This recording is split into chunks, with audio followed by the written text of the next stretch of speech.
جب بھی کسی سیاسی جماعت کا جلسہ باغ جناح کراچی میں ہوتا ہے تو فوری طور پر ذکر آتا ہے ایم کیو ایم کا شاہراہ قائدین کا جلسہ جو 26 جنوری 1990 کو سی او پی کے تحت ہوا تھا۔ سی او پی کا مطلب تھا کمبائنڈ اپوزیشن پارٹیز یا متحدہ حزب اختلاف۔ اس جلسے کا مرکزی کردار تھی مہاجر قومی موومنٹ، پاکستان مسلم لیگ نون، جمہوری وطن پارٹی، جماعت اسلامی اور دیگر جماعتیں۔ کچھ اخباری ثبوت جمع کر کے یہ ویڈیو بنا رہا ہوں۔ یہ آپ دیکھیں کہ جماعت اسلامی کراچی کے امیر سید منور حسن صاحب جلسے کے سلسلے میں جو تیاریاں ہو رہی ہیں اس کا اجلاس منعقد کر رہے ہیں، اور اجلاس میں شرکت کے لیے ایم کیو ایم کے رہنما عمران فاروق تشریف لائے ہیں۔ یہ الطاف حسین صاحب 9/05 جلسے کے حوالے سے عوام سے عطیات وصول کر رہے ہیں۔ اس کے بعد اسٹیج تیار ہو رہا ہے اور یہ الطاف حسین صاحب جلسہ گاہ کا معائنہ کروا رہے ہیں۔ ان کے ساتھ ہی جناب غلام مصطفیٰ جتوئی مرحوم، نوابزادہ نصر اللہ خان مرحوم، عظیم الطارق مرحوم، پروفیسر غفور احمد مرحوم، حاجی قاسم عباس پٹیل مرحوم، زہیر اکرم ندیم مرحوم اور دیگر رہنما یہ جلسہ گاہ کا دورہ کر رہے ہیں، اور تصویر کے نیچے تمام رہنما کیمپ میں کھانا کھا رہے ہیں۔ یہ اسٹیج تیار ہو رہا ہے جو لوہے کا تھا، یہ ایم کیو ایم کے کارکنوں نے تیار کیا تھا۔ یہ چند انجینئر اور کارکنوں کا گروپ فوٹو ہے جو الطاف حسین صاحب کے ساتھ موجود ہے۔ گو کے چند افراد ہیں، لیکن اس اسٹیج کو تیار کرنے میں 15 دن لگے تھے اور لگ بھگ 500 سے 600 کارکنوں نے اس کی تیاری میں شرکت کی تھی۔ یہ اسٹیج تیار ہو گیا، سی او پی لکھا ہوا نظر آ رہا ہے اور تمام سیاسی جماعتوں کے جھنڈے نظر آ رہے ہیں۔ یہ عوام جلسے میں شرکت کے لیے تشریف لے کر آ رہے ہیں۔ جلسے سے ایک دن پہلے عوامی نیشنل پارٹی کے سربراہ جناب خان عبدالولی خان صاحب کراچی میں الطاف حسین صاحب کی دعوت پر تشریف لائے تھے۔ یہ پروفیسر غفور احمد صاحب کا استقبال کیا جا رہا ہے۔ یہ الطاف حسین صاحب، نواز شریف صاحب، عظیم الطارق اور غلام مصطفیٰ جتوئی صاحب۔ اس جلسے سے سید منور حسن صاحب، شیخ رشید احمد صاحب اور چیئرمین عظیم الطارق خطاب کر رہے ہیں۔ یہ سوشل میڈیا سے تصویر لی گئی ہے، جلسہ گاہ کی بہت شاندار تصویر ہے۔ اس میں پوری وضاحت ہو گئی کہ باغ جناح اس وقت کہاں موجود ہے۔ جس جگہ اسٹیج تعمیر کیا گیا ہے یہاں پر ایک پہاڑی ہوا کرتی تھی جہاں پر اب انڈر پاس بن گیا ہے۔ پورے جلسہ گاہ آپ کو منظر نظر آ رہا ہے۔ دوسری تصویر میں تمام تر صورتحال واضح ہو رہی ہے کہ جلسے میں جناب پروفیسر غفور احمد مرحوم، خان عبدالولی خان صاحب، مصطفیٰ جتوئی، الطاف حسین اور نواز شریف صاحب۔ جلسے میں رہنماؤں نے کہا کہ سندھی، پنجابی، بلوچ، پٹھان اور مہاجر سب مل کر ملک کو مستحکم کریں گے۔ یہ مختلف رہنماؤں نے اپنے خیالات کا اظہار کیا۔ الطاف حسین نے کہا کہ آئین کی پابندی کروائی جائے اور صوبائی خود مختاری دی جائے۔ الطاف حسین صاحب نے صوبہ سندھ کی خود مختاری کی بات کی اور یہ کہا تھا کہ صوبائی خود مختاری دی جائے اور ایم کیو ایم کے اسیروں کو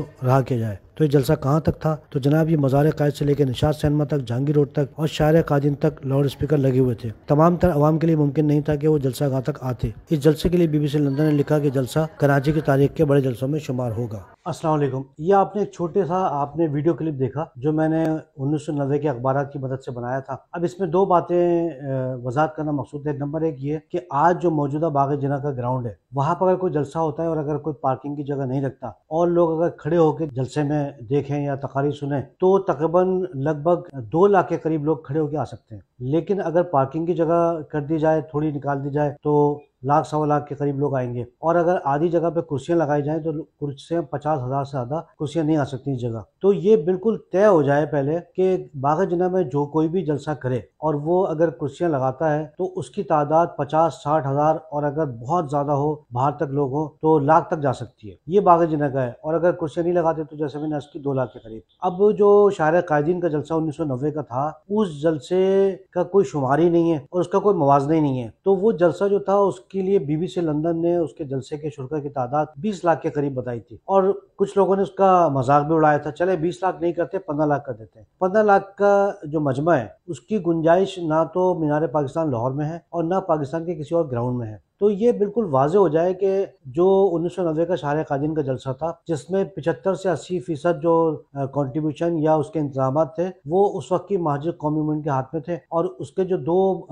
رہنما تھے یعنی آفاق احمد عامر خان صاحب جو کہ تنظیمی سیٹ اپ انہی کے ہاتھ میں تھا، تو پورے کے پورا سیٹ اپ انہی کا تھا، جس میں لائنز ایریا، لانڈی اور پی آئی بی کالونی، سوسائٹی سیکٹر، لیاقت آباد، ناز آباد، نارتھ ناز آباد، پاک کالونی اور فیڈرل بی ایریا، یہ جو سیکٹر تھے بہت زیادہ متحرک تھے اس کے اندر، اور ان سیکٹر کے سیکٹر انچارجز بہت زیادہ متحرک تھے، منصور چاچا بڑے متحرک تھے۔ تو یہ بالکل واضح ہو جائے کہ باغ جناح میں جو 1990 کا جلسہ ہوا تھا اس کا کوئی موازنہ ہی نہیں ہے، اور یہ بار بار کی جو تان ہے یہ ختم کی جائے۔ ہاں کوئی سیاسی جماعت جلسہ کرتی ہے تو وہ یہ ضرور کہہ سکتی ہے کہ ان کا جلسہ کامیاب رہا یا کراچی کا ایک اچھا جلسہ تھا، لیکن کراچی کا ریکارڈ توڑ جلسہ تھا یا اس کے جلسے نے کراچی کے سب سے بڑے جلسہ ہونے کا دعویٰ کیا، یہ بالکل بیکار ہے۔ اب دوسری چیز کی طرف آتے ہیں، وہ یہ کہ یہ اتنا بڑا تاریخی جلسہ ہوا، سب کچھ ہوا، سوال پھر وہی آتا ہے جو میں اپنی ویڈیو میں مسلسل کرتا ہوں کہ اتنے بڑے جلسے کرنے کا اور اتنی بڑی طاقت کا مہاجروں کو کیا فائدہ؟ اتنی بڑی جلسے کے بعد بھی اگر محاذ قومیت یا اخلاقی طور پہ کوئی قرارداد کے ذریعے محاذ قومیت شناخت کو منظور نہیں کروا سکے، اور اس وقت کی قیادت سے اگر مطالبات منظور نہیں کروا سکے جو کہ بعد میں ان کی حکومت بھی بنی، تو آخر ان جلسوں کا فائدہ کیا؟ تو یہ جلسوں کو فخر سے بیان کرنا کہ جی ایم کیو ایم کے جلسے اتنے بڑے تھے، یہ تھے، ٹھیک ہے،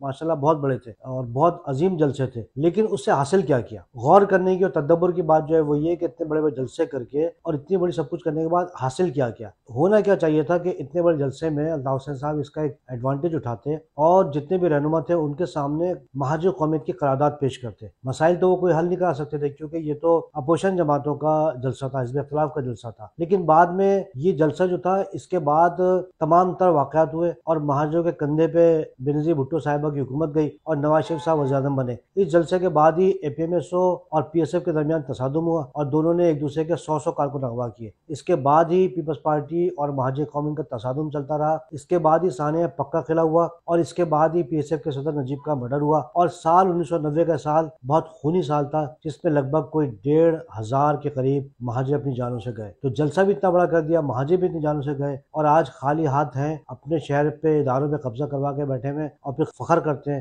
یہ فخر کا نہیں، یہ افسوس کا مقام ہے، یہ سوچنے کا مقام ہے، اور یہ سوچنے کا مقام ہے کہ خالی ڈھول پیٹنے سے کیا فائدہ، اور ہم نے کیا نقصان اٹھایا اور ہم نے کیا غلطیاں کی۔ اگر اس کے بعد بھی غلطیوں سے کوئی سبق نہیں سیکھتے تو ان جلسوں کا ذکر کر کے اپنے آپ کو نمایاں کرنے کا کوئی فائدہ نہیں ہے۔ اللہ حافظ۔